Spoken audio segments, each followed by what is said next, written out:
Hey guys, welcome to Retro Media Talk Podcast. Today is a special day because today we're talking about one of my all-time favorite horror films. Well, I would say it's my favorite horror film of all time. But I'm not going to say the sequels are my favorite at all. But as far as the horror film that really did it for me, it's got to be Halloween, and this is the film that changed.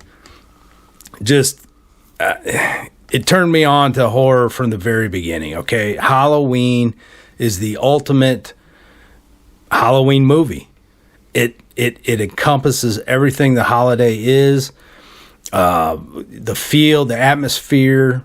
It's just the perfect movie to play around Halloween. I've loved the movie from the beginning. Saying that, the sequels have really been probably the most, how should I say, confusing of any franchise. It's just so dysfunctional. It's not even debatable. But anyway, we're going to talk it over with Steve Lago. Steve is on the line. Howdy, duty. And we're also going to squeeze in some talk on the new one. When they say Halloween ends, it certainly does. So anyway, Steve, we're going to go over Halloween, but we're going to go over the first one first, obviously. This is the movie that I remember. I remember being at my grandma's house. The trailer was running, and the first time I heard the Halloween theme as a young kid, I was just hypnotized, and I had to see this film, even though I was like so young. But that music just grabbed me from the beginning.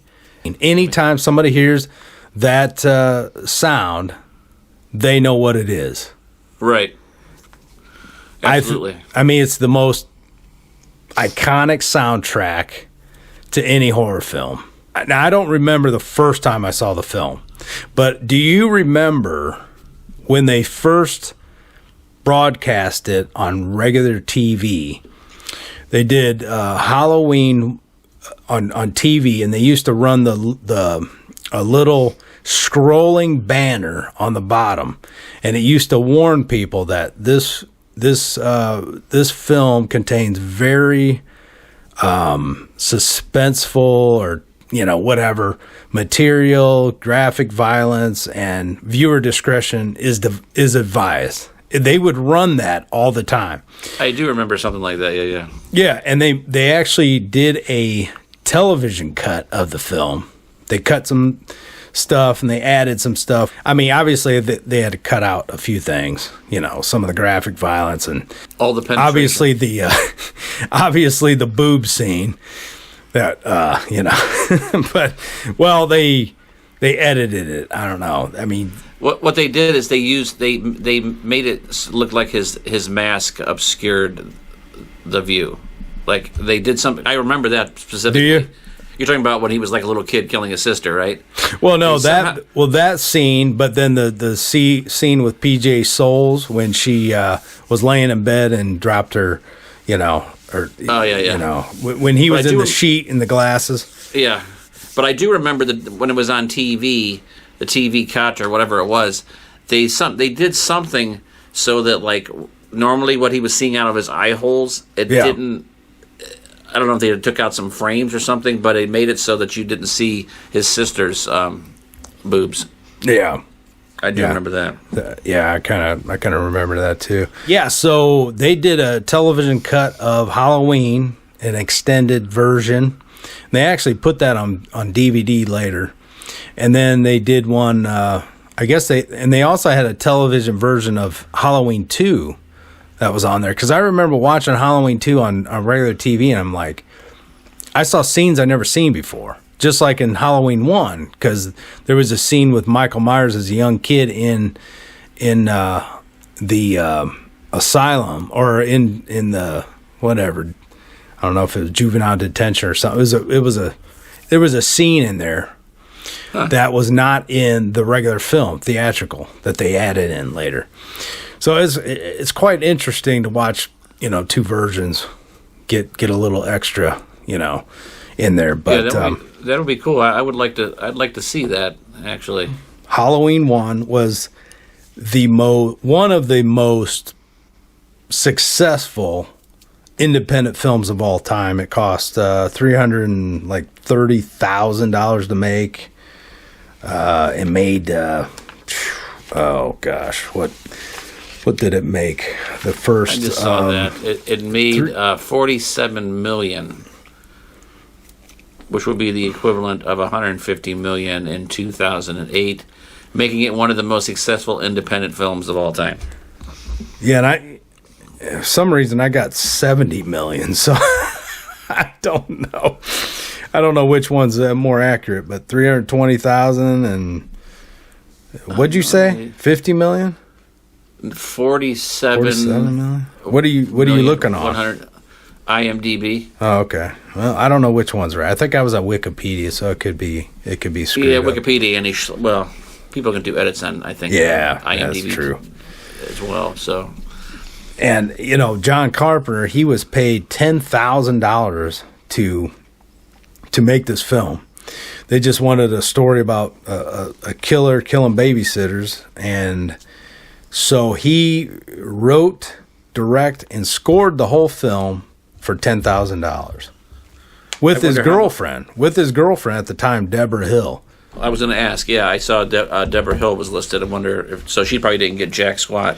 Well, they probably split it, but she also was on the other ones too. She I don't know how long they dated, but she helped.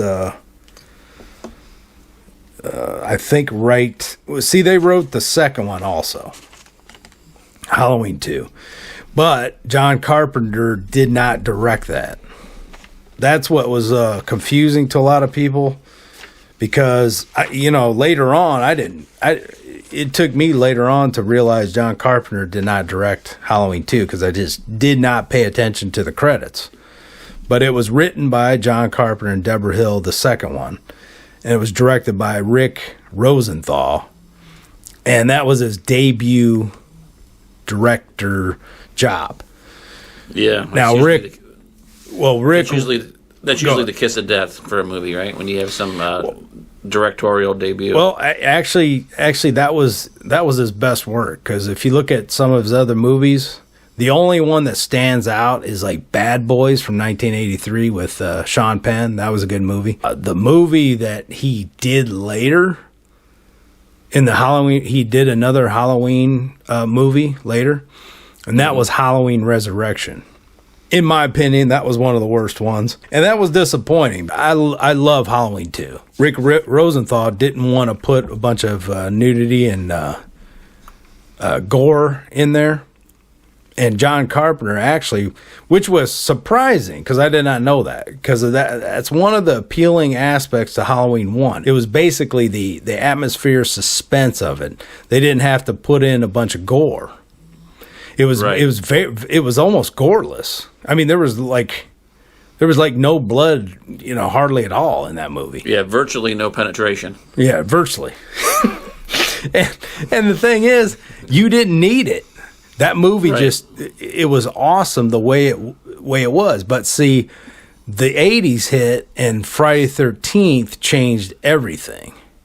They wanted to be more graphic.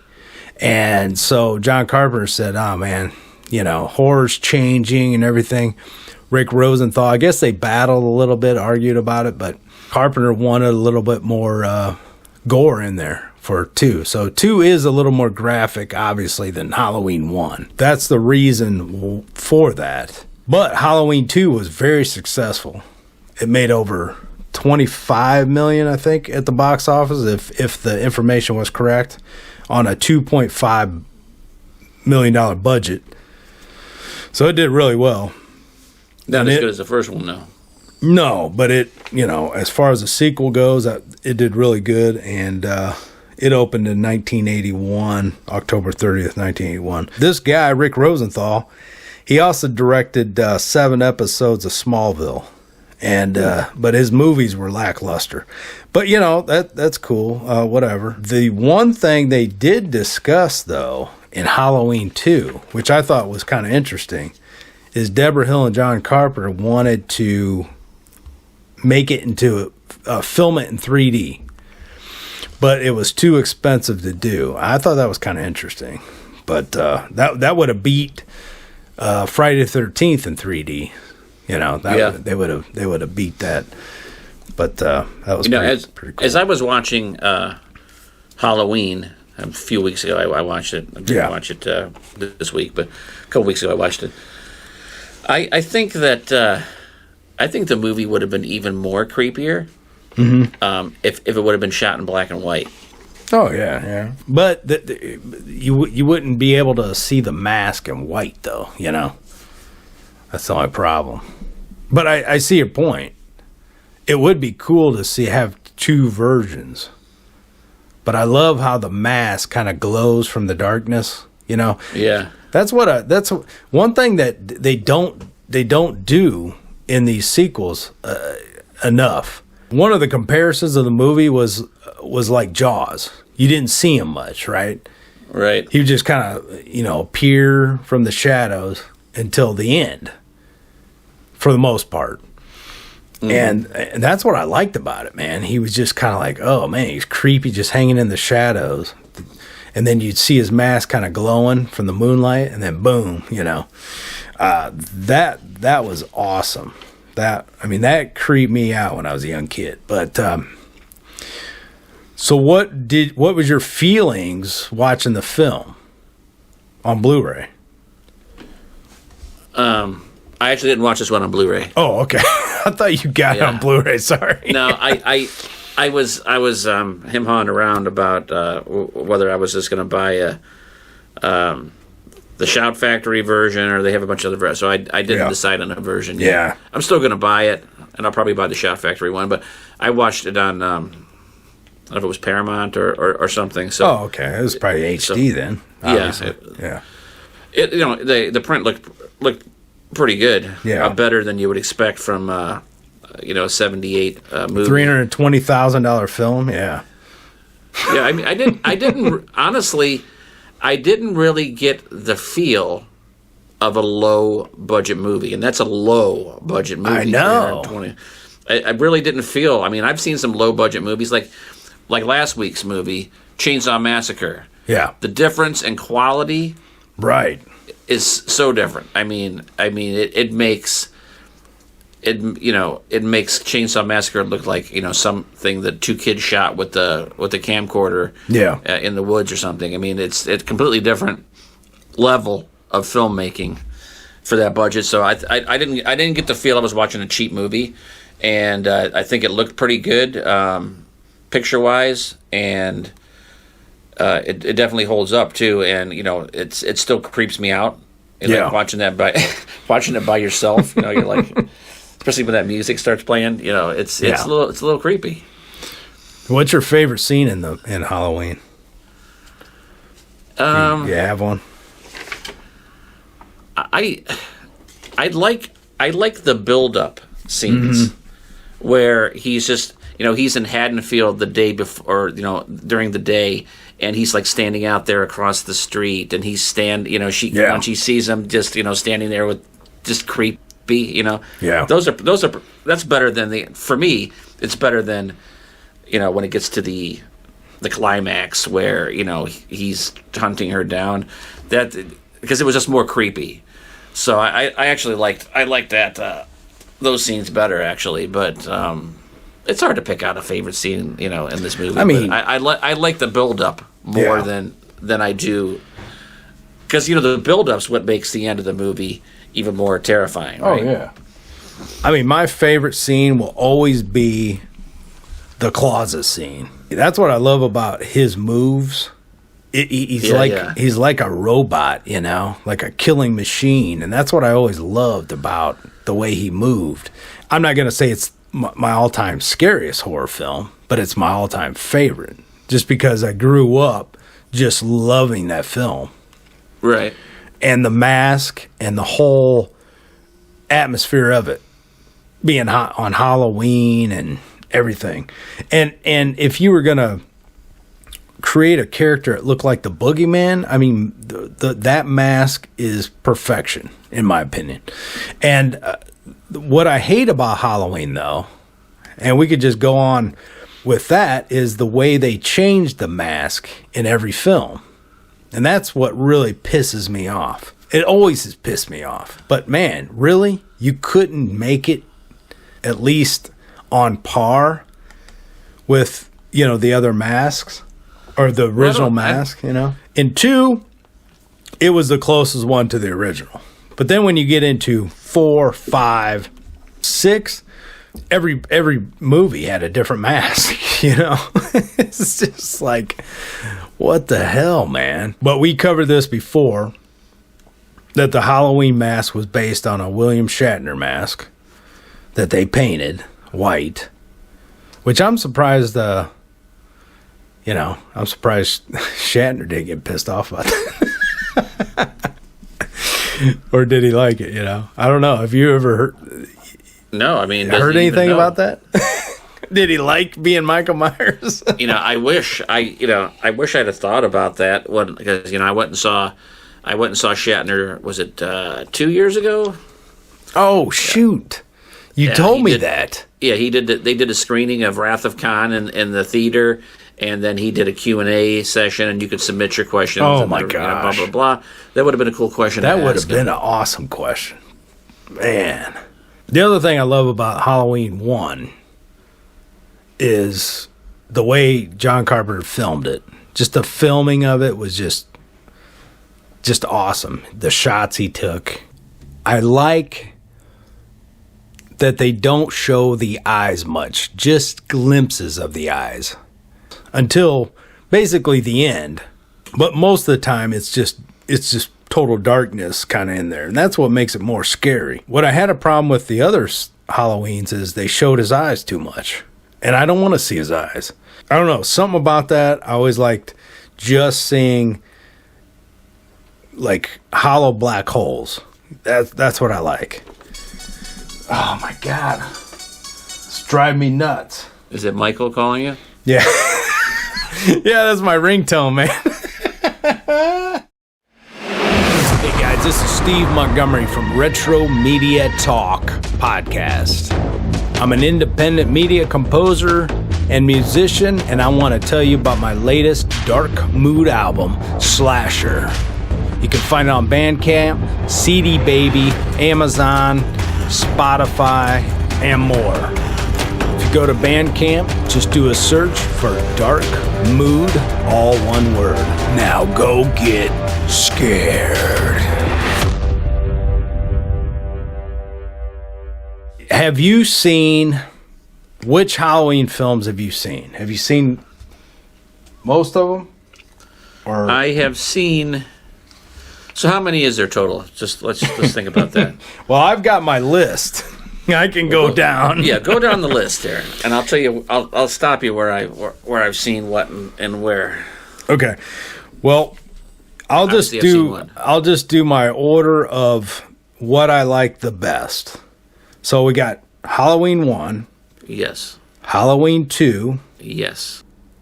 Halloween 2018. I had my quirks with it. And then this may be weird for people, but I like Halloween 6, The Curse of Michael Myers. Just because... I don't know if I've ever seen that one.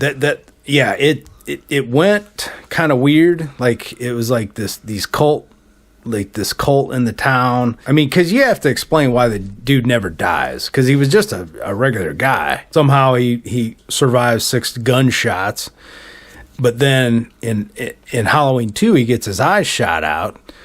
And then gets burned. So how you going to bring him back, right? So that's what I had a problem with on Halloween 4. Which Halloween 4 is down... Let me just give you my list. Is that Season of the Witch? No, that's Halloween 3. The only reason I didn't say it yet, because I'm just going by the films with Michael Myers in it. But Halloween 3 was definitely hated by the critics and the public. But I'll explain that later. So anyway, I like Halloween 6, Curse of Michael Myers, because it took a new take on why Michael is so like kind of supernatural, why he won't die. And I did like the mask in that film. It had some good suspense in that one, but that film went through like 10 different scripts. It was like all over the place. They had Quentin Tarantino write a script for it. They had all these people like trying to write a script. And it got so crazy that they actually labeled it, they were going to title it Halloween 666, which I'm glad they didn't. It was like, still the curse. I think it was still the Curse of Michael Myers, but it was Halloween 666. Oh no, it was Halloween 666, The Origins of Michael Myers. I'm glad they didn't go with that title. And then the other title was The Origins of Michael Myers. So then they changed it to The Curse of Michael Myers. Kind of explains why he's so evil, and he really is kind of like a machine, killing machine. And they worship this Michael Myers, and of course he ends up killing a lot of people. But in the cult. But so anyway, Paul Rudd's in that. That's his like debut film. Paul Rudd. So that's kind of weird. But he's the grown up Tommy, and he's got this fascination with Michael Myers since he's seen him when he was a young kid. But so he kind of becomes like the hunter kind of guy. He wants. But anyway. There's you should see it. You should check it out. There's actually, I think Shout Factory also included the producer's cut. So there was 2 cuts of the film, which is weird. And this is 6 still you're talking about? Yeah, 6. Okay. And there ended up being a producer's cut. And I ended up getting a bootleg off like eBay a long time ago. But then they eventually released it. Shout Factory did. And so it's pretty interesting. But there's 2 cuts of that film. And the fact that Donald Pleasance died before the film came out, and there had to be some reshoots. It was kind of a tribute to Donald Pleasance and his role as Dr. Loomis. So he was sick during the filming, so I love the fact that he was committed to this role even while he was sick. But anyway, so aside from that, when I go from 6, I would have to say Rob Zombie's Halloween. I like his approach in trying to reinvent the story. I thought it was unique. The mask I did have a problem with at first. I thought it looked a little too much like a modern Frankenstein or something. It just didn't look like Michael Myers enough for me in the beginning, but then I learned to really like the mask in a weird way. But Rob Zombie's Halloween, I kind of enjoyed that one. All right, guys, I'm going to add this outside of my conversation with Steve Lago, because he did not see the Rob Zombie films, and I did. But I initially hated Halloween 2 for some reason. I don't know why. I saw the theatrical cut, and I think it was because he was wearing like this jacket with a hood on, and they were showing his face too much. And my nitpickiness got in the way of really appreciating that film. And I watched the unrated director's cut for the first time last night, and I actually was blown away with the experience. It's very frightening. Yes, it's over-the-top, crazy violence, but it's more realistic than a lot of the Halloweens. So I have new respect and appreciation for the Rob Zombie films, and I would welcome a Halloween 3 from Rob Zombie, since Halloween Ends was so bad. So I want to give a shout out to Troy Clayton, because he reminded me that the Rob Zombie films weren't bad, and I told him I hated Halloween 2, and I retract that statement.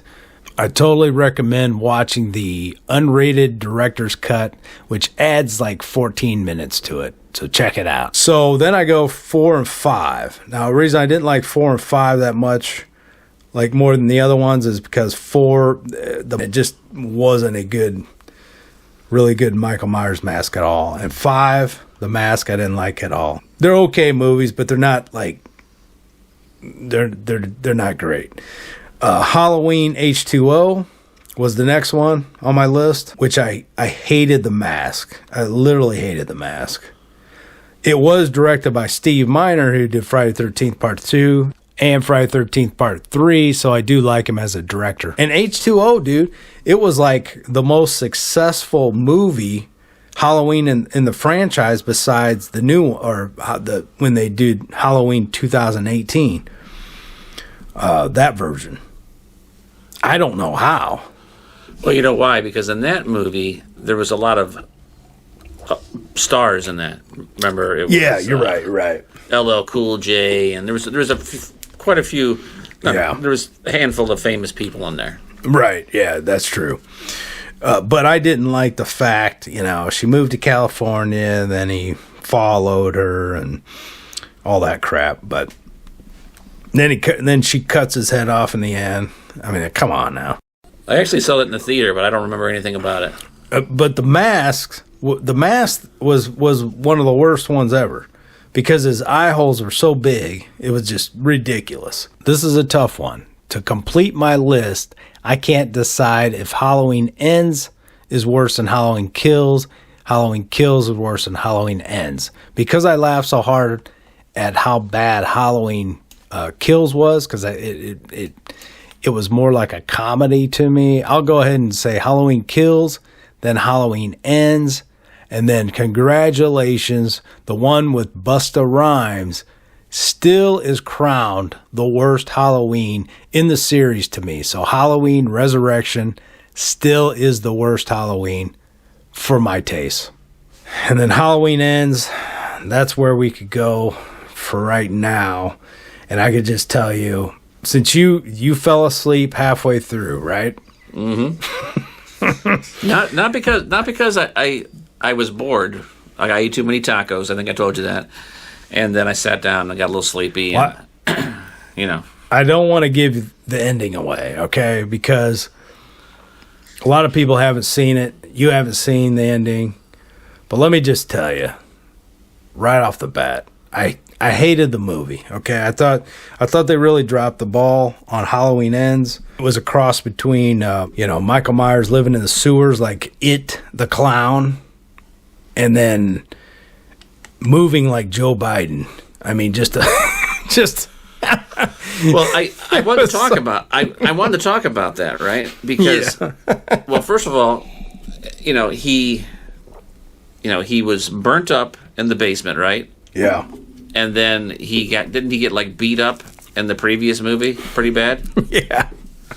Yeah. So, but then if you go back to the original movie, in 1978, Michael Myers was 21. This movie took place in 2019. So he's a 62-year-old man that's taken a lot of punishment. Yeah. He's got to be damn near crippled. You know what I mean? Yeah, and well, I mean, it was just like, what? Why did they pick the sewer? And the fact that he's just like old and decrepit. Now, he must get his second win in the end. Did you get as far as him transferring his energy, I guess, to his protege? I got to the part where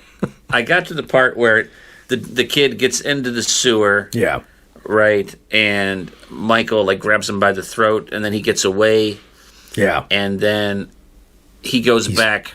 It lures that cop in there, and then he gets Michael to stab him, and that's all I saw. Okay, so he's kind of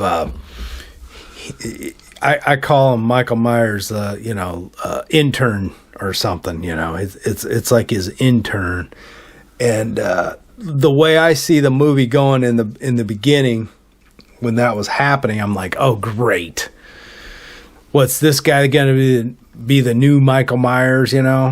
there's no way possible. In my opinion, they'd have to reinvent the whole damn thing over again. That's what I'm saying. This is the worst franchise, and I hate to say it because I love the film so much, the original, but it's the worst franchise. They've they've had to reinvent the story 2 times. Rob Zombies and now this one. Well, I will say this, okay, that that happens with a lot of movies, and you just have to take the best parts of it. I mean, look how many times they've rebooted Batman. How many times they've rebooted Spider-Man. Well, yeah, true. Superman. The Hulk, so it's like the Hulk twice. I mean, and even if you don't even look at the reboots, and like perfect example of a movie that the first one is super iconic, right? The second one is pretty darn good, and then it's downhill from there. Is the Superman series? That's just what happens. You know what I mean? Yeah. They start changing directors and doing this, and then they're kind of like, oh, we've made a lot of money. Let's do. And then they start getting goofy, and they just start churning out movies, and they make them dumb. Yeah, especially when they do change the whole actor.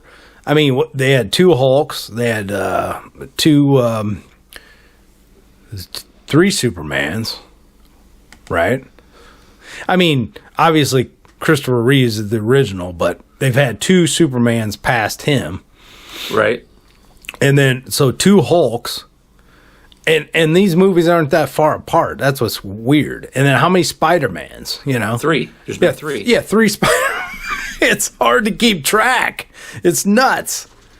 It's so hard to keep track of all this. And and a lot of times, particularly all of the, Superman, they did a complete reboot, right?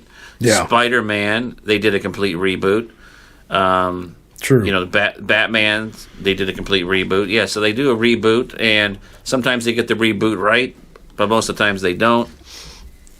But I mean, anytime a movie series, there's a few exceptions, obviously, but anytime a movie series just starts churning out like sequel after sequel, I mean, they just become a parody of themselves, right? Yeah.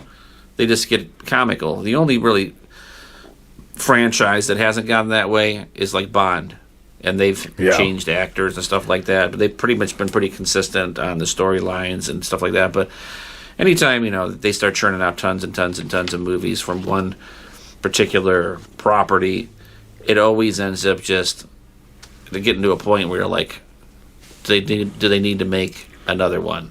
Do they really need to make it? But they keep on doing it because people buy them, people see them, and people want them for whatever reason, and so they do it. Even though I take a multivitamin, I also like to take superfoods. And the best superfood I found on the market that tastes just amazing is Brick House Nutrition Field of Greens. Real organic superfood. 1 scoop of Field of Greens gives you the full spectrum of colors with fruits, veggies, herbs, spices, and more. Helps with your overall well-being by aiding in antioxidation, lipid metabolism, and glucose metabolism. Since Field of Greens is made from real foods, it's technically not a supplement. This is just pure whole foods, guys, and you can get a discount right now by using coupon code HEALTHYLIFE. Just plug that coupon HEALTHYLIFE before checkout in the coupon section and get our exclusive discount. You have to try Field of Greens from brickhousenutrition.com. Okay, let's go back to 3, all right? Because 3 was hated by everyone. I mean, not everyone, but most everyone. It bombed big time. And John Carpenter, he had an idea. Him and his girlfriend, Deborah Hill, they believed that the Halloween series should be an anthology. Like, they wanted a different Halloween movie every Halloween, or, whatever, a different story each film. And and when I heard that story, I was like, you know what? That's brilliant, because you don't want to run the characters in the ground. You know, you don't want to do what they've done with Michael Myers and everything. So that story was done. Michael Myers was done. I mean, he got his eyes shot out, he got burned, and boom, that was done. So here comes Halloween 3. They give the project to Tommy Lee Wallace. Well, Tommy Lee Wallace, I think that was his first directing job too. I'm not sure.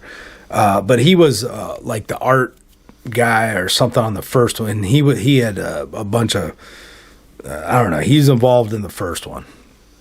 I don't know if he's art director or something like that. But so I guess John Carpenter felt he could trust Tommy Lee Wallace in the directing job. So it was produced by John Carpenter. He produced it. He did the music for it.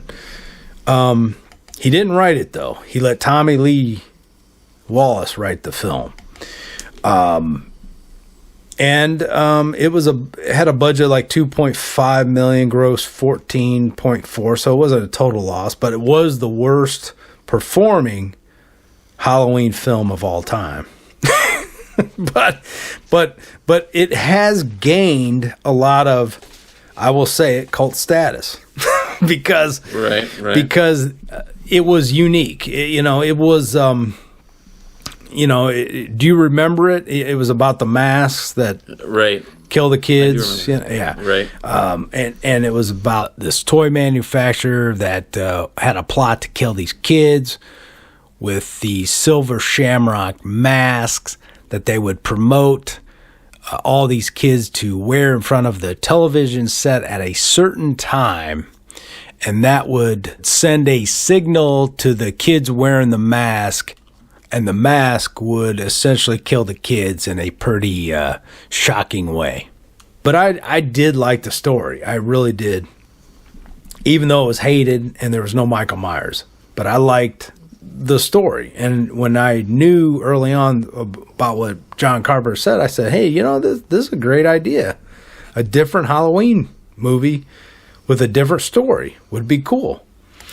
But it didn't fare well with audiences. They wanted Michael Myers. And, then when 4 came out, it had a lot of hype. But what confused me with 4 is, okay, you get your eyes shot out. What happened? They just grew back?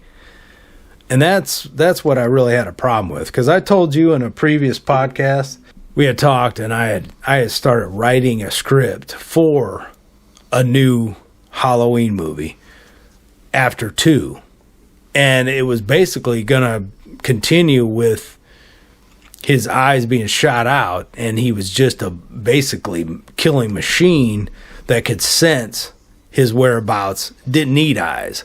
Because I thought that was stupid. Okay, he's been burned, his eyes got shot out, all this crazy stuff. Well, it just didn't make sense to me, and that's what I had a problem with 4. It's like, okay, now he's got his eyes back and all this crap, and it just didn't make sense to me.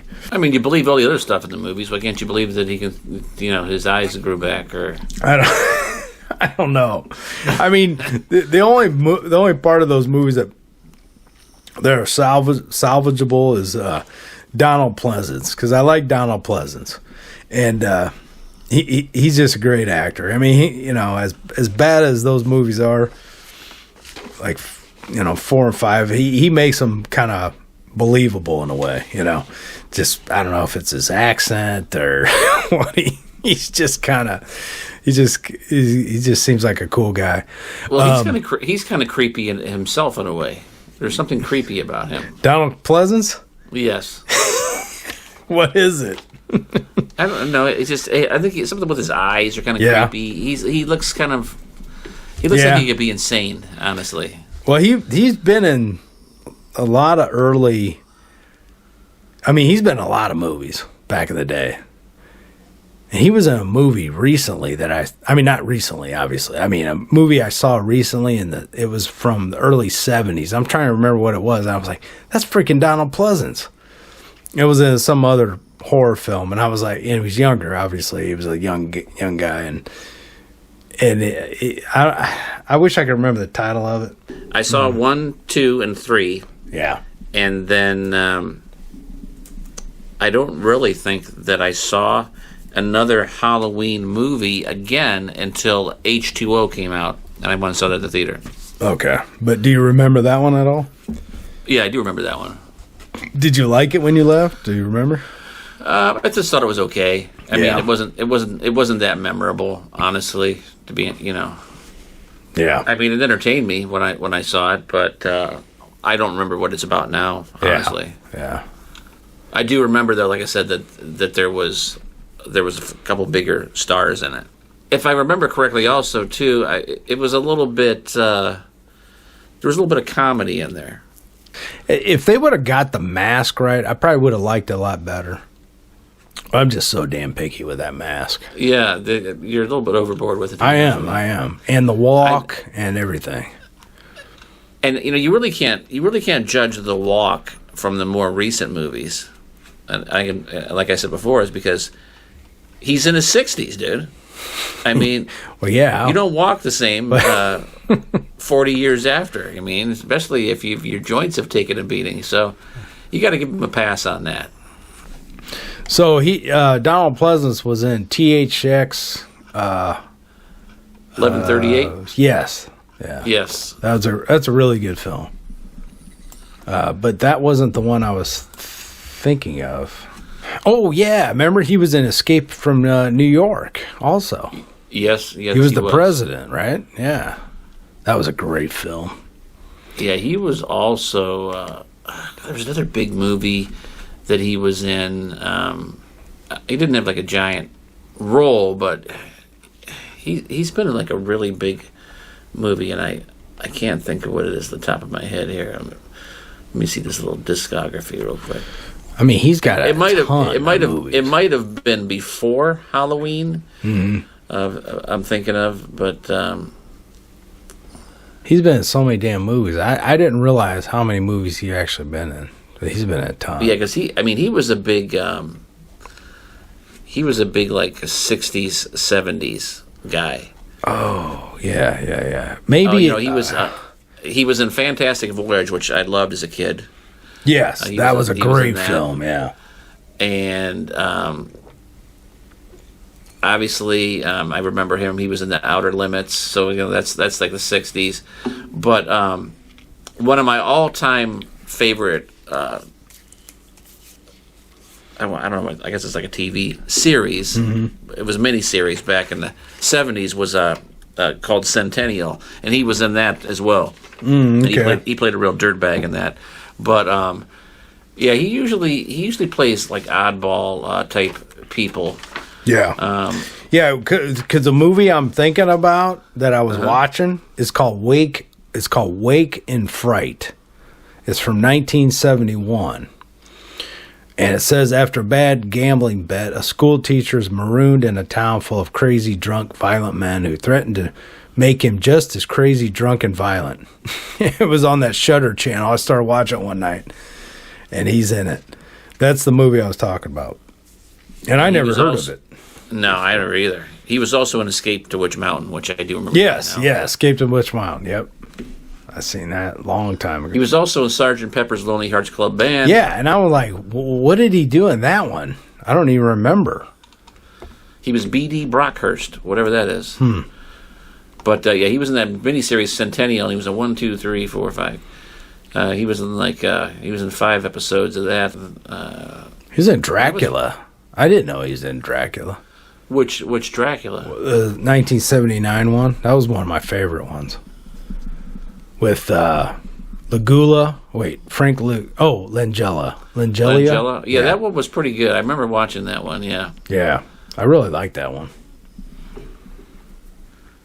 I just remember him creeping up the side of that building, remember? Remember that scene? Mm-hmm. Yeah. Yeah, that was...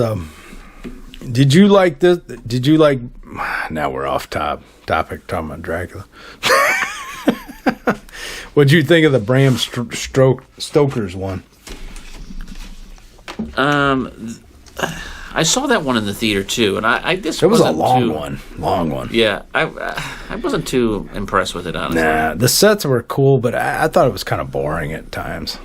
Let me tell you the little Halloween 25 years later story. No, 25 years of terror. I think I've told you this, but let me tell it again. Where fans had to submit stuff. Yep, Is that the story you're going to tell me? Yeah, I told you. Yeah, Mm-hmm. Go ahead, I probably told you 100 times. Tell me about it. So in 2005, there was a double DVD set. You can still get it on eBay. I saw it today. I've got two versions, but it was a limited edition. Well, yeah, it was limited edition comic book included. Never mind. But it came out in 2005, and then it must have been 2004 maybe. They put out a thing, said, hey, if you're a fan of Halloween, give us a couple minute video or, whatever it was. We're going to be putting fans of Halloween on a bonus feature on the DVD. It was actually on disc 1, which I was really excited about because it was a 2-disc set, and some video stores only carried the first disc when it came out. But so you thought you were going to be seen all over the country? Yeah, well, I didn't know. I got Gallus to come to the apartment and film some stuff because I had I always had a Michael Myers mannequin in, my apartment, right next to your bed. I remember that one time. Yeah, I did.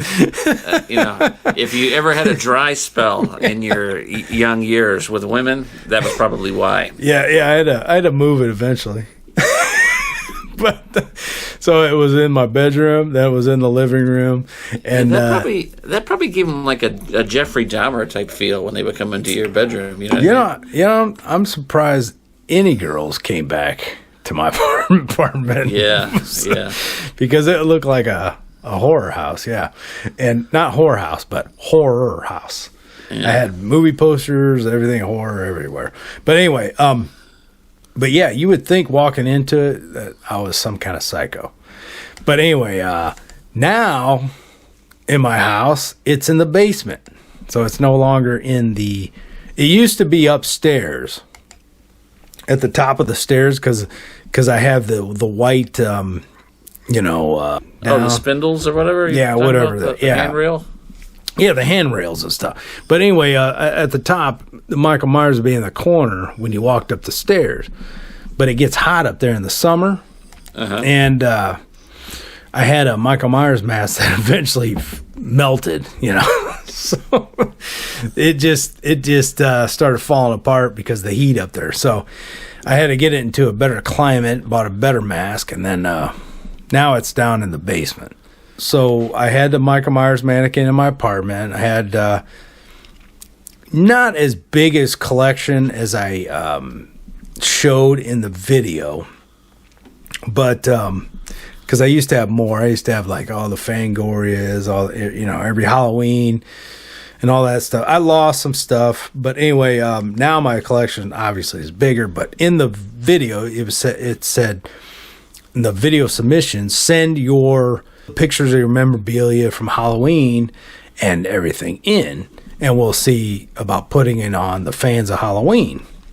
So me and Gallus, he had a video game of Halloween back in the early days of it was an Atari. It was what do you call those? The emulator? Emulator, yes. So he had an emulator of Halloween. So I was playing the Halloween game, act like I was playing the Halloween game. He's filming me. And all of a sudden, the screen flashes to Michael coming up my stairs to my apartment. And I'm like, what the hell? What's going on here? We filmed this whole little mini movie. And it has me like... getting chased and then end up in my bed. I'm like, no, Michael, I didn't, I don't know what I said, but then I'm dressed up like Michael Myers. I come down, I stab, which is me. and it cuts. And then I also have a part where I come in my apartment. Hey, I'm Steve Montgomery from Peoria. Blah blah blah. And here's my Michael Myers memorabilia. Well, anyway, pretty much that whole video got cut, but they put in 3 or 4 different cuts in there. And one is I come through the door and say, hey, I'm Steve Montgomery from Peoria, blah, blah, blah. That made it in there. Then it showed my couch I had with some of my movies and memorabilia on there. And then it had another scene. I'm going to do a video on it, but it had another scene where I'm dressed up and the strobe light's going and I'm dressed up in my Michael Myers mask and I stab me in the bed in the other take, and I also have the take where I'm like, no, Michael, whatever. So there's like 3 or 4 shots that made it in there. And here's the deal. I didn't know if I made it at all. So... Right. You had to wait till it came out, right? Yeah. So during a release, the release date, I rushed out to Best Buy, bought the documentary 25 Years of Terror, not knowing if I was going to be on there. Took it home and I put on, and it's called Fans of Halloween Collections and Props and Memorabilia is the bonus feature. And I played it, and when I saw myself on there, I was like, I made the big time. I was I was so excited. I was like, oh my God, I made it on a Halloween DVD. I can't believe it. It was just it was awesome. Cool when you think about it. You know? I mean, you're good. As long as that DVD exists, I mean, you're... Yeah, it was fun, man. It was like, it was cool. It was from Anchor Bay. Now, I think Anchor Bay went out of business, though.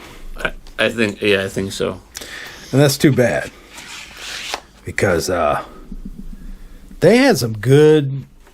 They had a good library of movies. But they would put out I kid you, they would put out a Halloween movie every few years. A new version, something extra. So they really saturated the DVD market with Halloween. But yeah, man, anyway, that's my claim to fame on the Halloween series. That's it. So if you ever find Halloween 25 Years of Terror, I am on there. Not too flattering, but... Right. Yep. Guys, we were going to have a guest on here, a good friend of mine, Jesse Sinus. He was going to be on the program, but we could not get a clear connection, so hopefully he might be on a next one, hopefully, or one, something coming up.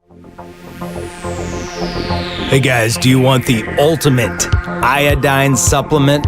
How about liquid B12? How about liquid turmeric in a herbal cold pressed tincture, never heated? The ultimate in detoxification, pure, powerful, and potent liquid formulas in a raw herbal extract. Totally organic. Use our special coupon code HEALTHYLIFE at checkout at globalhealingorganics.com. Use coupon code HEALTHYLIFE. Well, I mean, we didn't really talk about the other big star in Halloween, which... Oh, you want to talk about Jamie Lee Curtis, the Scream Queen of the 80s? Yeah, for those that don't know, Jamie Lee Curtis is the daughter of Janet Leigh, who was the Psycho star. The Alfred Hitchcock classic film Psycho. Yeah, she was the one that died in the shower scene. She also died in real life in 2004. Her father is Tony Curtis, a big famous classic actor. He died in 2010 and supposedly changed his will at the last minute and took all his kids out, so they got nothing. I don't know what that's about, but I read that and I thought that was crazy. But I thought Jamie Lee Curtis was a better actress when she was younger than she is now. Really? Yeah, I do. I mean... I think her acting was kind of not so good. I mean, it was She wasn't a very good actor in the original Halloween, in my opinion. Well, she got better as she went on. I mean, she was in Prom Night, Terror Train, The Fog. What's crazy is when I fell asleep and then I woke up last night, immediately after, Peacock, I was watching that Peacock, obviously, it automatically started Prom Night. And I woke up and I was kind of like, what's going on here? Why is she young? I was confused for a second. No wrinkles. Yeah. I know, man. It's crazy. But I don't know. I think I just couldn't take her serious in the last couple films. It was just like, is she trying too hard? I don't know. You mean in these movies, like the Halloween movies, these newer ones? The new ones. It's like, is she just like needing a paycheck? She just didn't seem like she had her heart into it or something. I mean, the script was bad, believe me. Yeah, maybe. I think she commented on that. Oh, she did? Yeah, I think she pretty much said. What'd she say?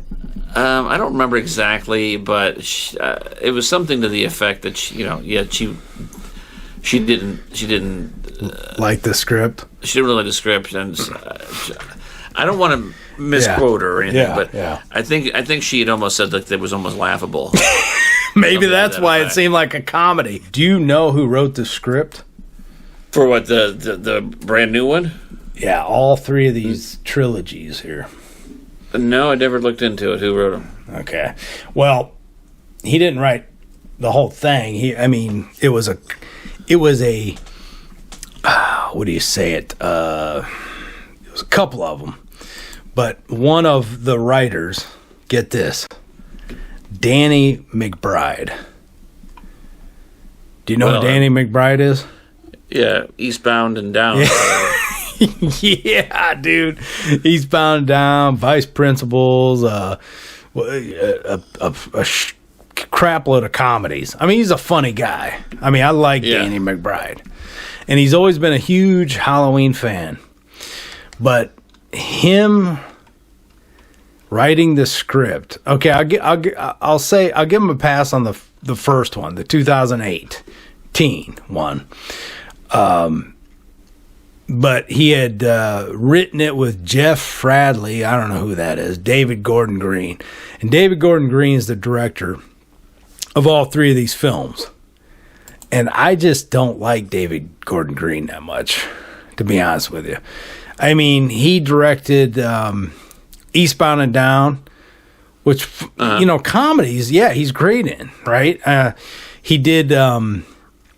He directed Pineapple Express, another comedy, action type, that you remember that one?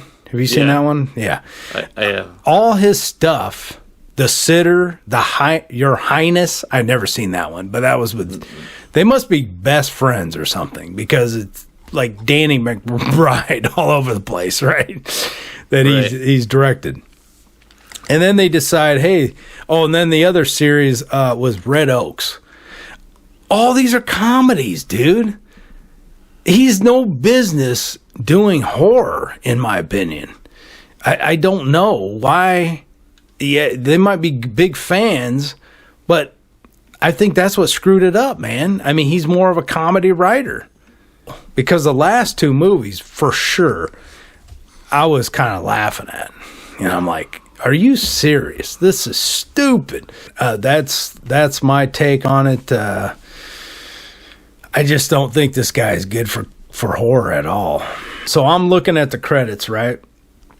On Halloween Kills. Uh-huh. Danny McBride, David Gordon Green, and this Scott Teems. They wrote that script. So there you go, another one. So I think every one of these three they wrote. And it shows, in my opinion. It shows that they're not good horror writers at all. They might love the series, and I give them credit for it, but the best part of Halloween Kills was probably the credits. Yeah, just like they try to throw like little things in, like that kind of related to the first one, and the same thing with the Halloween Ends.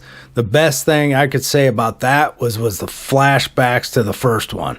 There was a few flashbacks, and I was like, oh, yeah. That's the best part of the movie. I mean, that's how bad I hated it. And, okay, this last one, Halloween Ends, was written by four people. It was this Paul Brad Logan, Chris Bernier, whatever, and Danny McBride again, and David Gordon Green. So, 4 people, and they screwed it up even worse. I mean, it's just like, oh my gosh, these people, man. I don't know. The horror movie that I watch the most is The Shining. Oh yeah, I watch that on a pretty regular basis. That is one creepy movie. Yes. That movie literally creeped me out when I was younger. I mean, it really. Oh, did. for sure. Yeah, I was terrified of that movie. Yeah, I mean, and talk about a guy that could film shots that kind of like Carpenter. He's got those cool shots of filming. Stanley Kubrick just is a master at that. Yeah, and just when the kid's riding the tricycle down that's amazing. Yes, down the hallway and stuff like that. And yeah, I mean, I know we're going off into Kubrick, but yeah, he definitely has a way with atmosphere. Like, yeah, it's not supposed to be a creepy movie, but 2001 is a creepy ass movie that used to give me nightmares. Yeah, 2001. Yeah. Well, yeah, that whole the whole robot, or what's his name? Hal. Yeah. That voice, man. Just the way that Hal started taking over, that was freaky. Yeah. And then the last scenes with the old man and all that kind of stuff. Yes, and, yeah. I mean, it was creepy. Even the intro scene with the apes and stuff. And, it's like what is this all about? And then it goes on for like 5 minutes. I know. And then it was just a weird movie. It was creepy. It was creepy too. Yeah. He was awesome at sucking you in. That's a movie we need to do, man. The Shining. Obviously, they did documentaries on it and everything, but I don't know how true any of that stuff is. But it was a kind of interesting documentary. You know the one I'm talking about, where Room. It's called Room. Room 327 or something. I don't know. Yeah, whatever. They show that room number in the movie. It's like the room they don't ever go into or something. But yeah, it was interesting. It was an interesting, some interesting theories in that for sure. There was all this thought that our trip to the moon was not real. That Stanley Kubrick was called in to film the walk on the moon and all that stuff. And there's the documentary saying that there's little Easter eggs in the movie letting you know that it was fake and he was involved in it and blah blah blah. Yeah, Room 237. That's what it is. But yeah, I think people should watch the documentary and make up their own minds. It's interesting. It's the way they put that together was definitely makes you think. Then there was that deathbed confession video. It wasn't deathbed, but and they say it is Kubrick. It isn't Kubrick, but he comes out and says that that he shot the moon landing. And then I saw an interview recently. Maybe it was on the Room 237 where they have his daughter talking. His daughter. Yeah. And she's alluding to the fact that it's very, very possible that her father did it because he borrowed a camera that they had, some big high speed industrial, and so as they basically they said, well, let's use the camera, but we might need your services one day, wink wink. And so hey guys, we got a special coupon code for our listeners. The coupon code is RETROMEDIA. RETROMEDIA. And you can get 30% off over at 80stees.com. 80stees.com. Guys, they got t-shirts and hoodies from all kinds of different categories of the 70s, 80s, 90s, and 2000s. You got 80s movies, 80s cartoons, 80s music, superheroes, 80s TV, fantasy, wrestling, 90s movies, video games, 70s movies and TV shows, 90s TV shows, 90s cartoons, 2000s movies. You got holiday and Christmas, and this is the perfect place to spend your money on great quality apparel. And the best is you get 30% off by using our special coupon code at checkout, Retro Media, over at 80stees.com. One thing we should let everybody know, they probably wonder, where is Haddonfield, Illinois?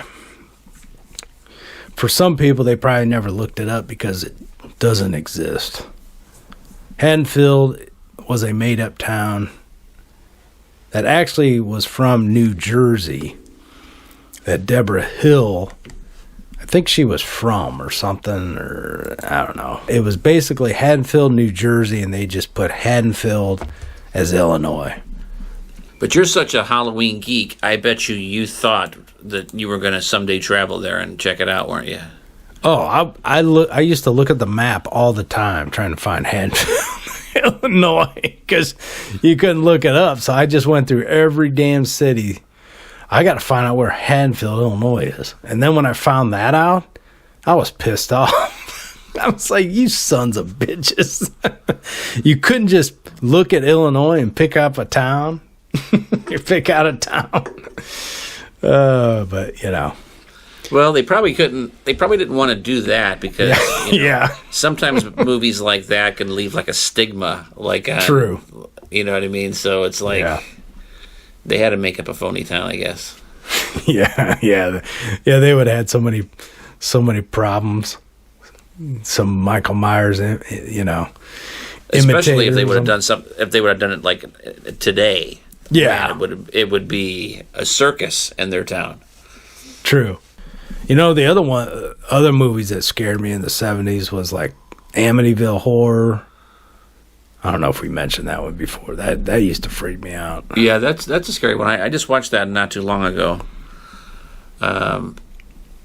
Exorcist. Yeah, there was a lot of creepy movies in the 70s for sure. Yeah. And the movie I want to do that you haven't seen yet is the movie that there's a lot of controversy of where John Carpenter kind of got his inspiration from. But Bob Clark, he made Black Christmas in 1974, same year Texas Chainsaw Massacre came out.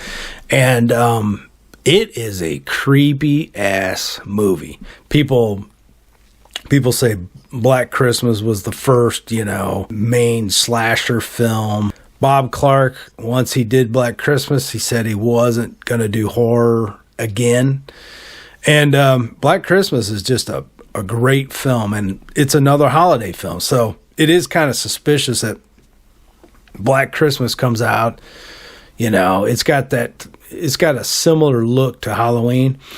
And then Halloween is another holiday movie. But, I don't know. Either way, Halloween it stands on its own. Black Christmas stands on its own, in my opinion. They're two great directors.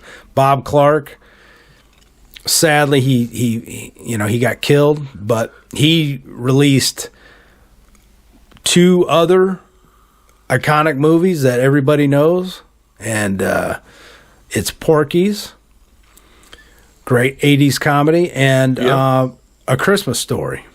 So really? It's kind of weird that John Carpenter has the best, most iconic Halloween film, and then you have Bob Clark that has the most iconic Christmas film. So it's weird, isn't it? It's just weird to me. Yeah. But when they did The Christmas Story, they never really thought it was going to be what it turned into. No, I know. I was just reading that recently. When they were making it, they really didn't make it as a Christmas film. It became that over the years. Yeah, it's amazing how popular that film is. I mean, you got a film that plays 24 hours a day on what is it, AMC or one of them channels on TBS. So one of them channels, they just loop it all day long. Yeah, they have a great documentary on that, and about these two people that go and this couple that go around and try to find all of the sites and sets and locations of the movie. It's pretty cool. There's pretty cool information in it. I'll have to see that. I mean, my favorite Christmas film is Christmas Vacation, but that's probably my second. But I don't know. What's yours? Now we're talking Christmas. My favorite Christmas film. Yeah, I mean, if you had to pick one that you just could watch over and over again, whatever. It's probably a toss up between A Christmas Story and White Christmas. Oh yeah, White Christmas. That's a good pick. I love White Christmas. I love it. I do too. I bought that on Blu-ray. It looks fantastic. Yeah, I mean it's. You should see that. I mean, the colors, everything just pop, man. It's just a brilliant transfer. Yeah, and I think it has to do something with that was like a Technicolor film or something. But yeah, but I mean that it always had like really, really like bright, deep coloring in it, and I just watched it. I bought the digital version. I was watching it last year, but yeah, I mean it's really good. It's crystal clear picture. It's amazing. And then the other film I love is It's a Wonderful Life. Merry Christmas, Bradford Falls. But yeah, we'll have to do our Christmas series next month. Oh yeah, or starting for sure at the end of the next month or whatever. I love Holiday Inn too, which is another. I love Holiday Inn, dude. That's funny. We both love those movies. Oh, that's hilarious. And that's something that was ingrained in me because, like, my father loved all those old movies, those old musicals. He liked the old musicals, and so I watched those two movies as long as I can remember. Oh yeah, those were always staples in my home. We always, once VHS came out, my mom had all the VHS and. She would watch them over and over, and still today, my aunt, they always watch Scrooged, or not Scrooged, Scrooge, the original, Well, the one with Alistair, whatever's. The old black and white one you're talking about, right? Yeah, that was a really good one. And it's a tradition. They always watch that on Christmas Eve and all that stuff. But the one I love. Since we're just talking about Christmas movies, is the American Christmas Carol, the one where Henry Winkler was. I haven't seen that yet. Oh, I loved that movie when I was a kid, and I watched it every year. And I finally got a copy of it. I saw that Shout Factory has a new version of it, so I might actually buy it this year. Oh crap! Well, hey, good. I'm glad I talked to somebody who's seen it. Now I know. It's good. I want to see that now. That's cool. Because I don't think I've ever seen it. Yeah, it's a more modern version of the Scrooge story. Yeah, it's really good. I love Henry Winkler, so yeah, he does an awesome job in it. And that was at the heyday of when he was the Fonz. Yeah. So I mean, it was so different to see him playing a different character. Yeah, you were so used to Fonzie. Oh yeah. That when you saw, I'm like, hey, that's Fonzie. What's he doing? And it was pretty cool. Cool. That's awesome. Well, cool, man. So I guess we should wrap up Halloween since we just went through Christmas. Yeah. Yeah. Oh man. It's unfortunate. Craving some eggnog right now. Dude, we got some eggnog in at my work, and they only got a couple cartons in, and I went to go get it, and they were gone already. Oh my gosh! People, I thought I was the only one, but people, they get an eggnog frenzy, dude. And let me tell you, I drink so much eggnog throughout winter that I must put on 20 pounds. I'm not even lying, dude. 20 pounds of eggnog. Oh yeah, eggnog's great stuff. I can't stop. I can't stop it. I just love eggnog. I got a recipe last year. It was so good. I'm going to make some this year again. Yeah, I meant to get on. I find a lot of recipes on Pinterest. I was gonna look for an good eggnog recipe, but yeah, I found a good one last year. It's not as good as that stuff that in the stores, but it was pretty darn close. Hey, then. And it's so expensive. Yeah, you know what I mean? I know. But is it? I mean, is the recipe cheaper to make? Obviously, than buying in the store. Okay. Yes, it's definitely cheaper to make. All right. Well, shoot, that sounds good. That's exactly what I want to do because I like to make stuff. So I'd rather make it. And for the record, there's not any eggs in it. Yeah. But real eggnog, like the original origins, there was eggs in it. Oh yeah, yeah. I mean that's where it got its name. But yeah, I mean you're making me feel a little festive right now. So let's get Halloween over and let's get into the holidays. I'm ready. Yeah, I mean. Use a Essentially, bark. about mid-October is when I start getting in the holiday. It starts creeping up on you. Yeah. Once Halloween's over and you're you're November 1st. Man, I'm just thinking about turkey dinner. Yeah, I know. I'm thinking about it for I can't even wait. Yeah, I know. Back in the 20s, like I don't care about Christmas. I don't care about Thanksgiving, whatever, right. blah, blah, blah, blah. But you know what? I mean, it's kind of like nostalgic, and it kind of... It is. Kind of, it reminds you of a better time. You know what I mean? Exactly. All right, man. Well, let's wrap up Halloween. So Halloween 1, there's not much more to say other than if you haven't seen it, I'd be freaking shocked. But if you haven't, you better watch it. And if we have to look at Halloween and Friday the 13th is like the two biggest iconic horror movies when people think of horror.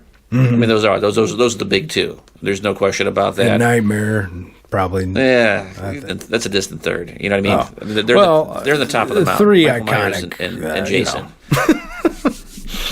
Yeah, I mean it's always Michael Myers. But if you're going to rank 1 and 2, yeah, Michael Myers is number 1. Halloween is a far superior movie than Friday the 13th. You know what I mean? Yeah. It's way better. I mean, they're both great, but there's no comparison in the movies, in my opinion. Yeah. So, hey, guys, thanks for listening to Retro Media Talk podcast this week on our Halloween talk of the movie and, skimming over the franchise. And we might have difference of opinions on that, and that's cool. It's just that I grew up on just loving the first one so much that it was hard to see it change so much over the years. So that's my opinion on the Halloween series. And it's all about the eyes and the mask. It's all about the eyes and the mask. Yeah.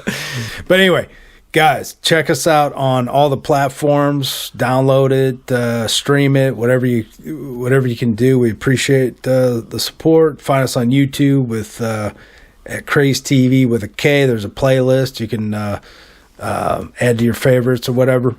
All right, guys. So thanks for listening to Retro Media Talk, and we'll see you next time. Anything else, Lago? You want to add? Not a damn thing. All right, guys. Go watch the 1978 version of Halloween, and have a great rest of your week.